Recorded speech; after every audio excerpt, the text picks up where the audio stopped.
I'm Robert Koch and I am a biologist. I discovered the cure for tuberculosis.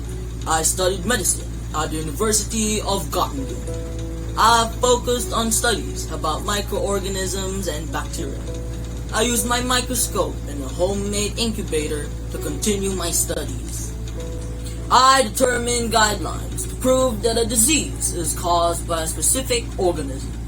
These four basic criteria of my postulates are: a specific microorganism is always associated with a given disease. The microorganism can be isolated from the diseased animal and grown in pure culture in the laboratory. The cultured microbe will cause disease when transferred to a healthy animal. The same type of microorganism can be isolated from the newly infected animal. Today, I am focusing on my discovery of tuberculosis vaccine, and this is my journey in its discovery. Tuberculosis is spreading fast, causing so many lives already. What can I do to help the people? I started my discovery by isolating the cause.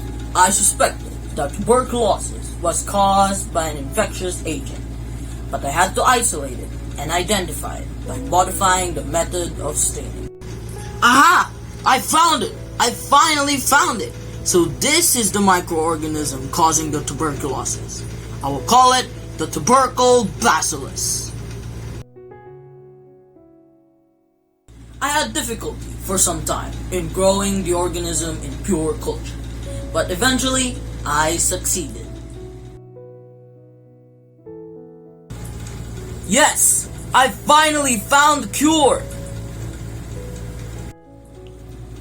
On March 24, 1882, I announced before the Physiological Society of Berlin that I have isolated and grown the tubercle bacillus, which I believe to be the cause of all forms of tuberculosis. I had isolated and grown the tubercle bacillus, which I believe is the cause of all forms of tuberculosis. I have found a cure, but my work was interrupted by the cholera outbreak. Nonetheless, I know that I have made a great contribution to science and medicine that the people can benefit from, now and until the future. So young scientists, if you want to make a difference, start discovering some things that might benefit the world. Maybe one of you will also find a very important cure that would save many lives.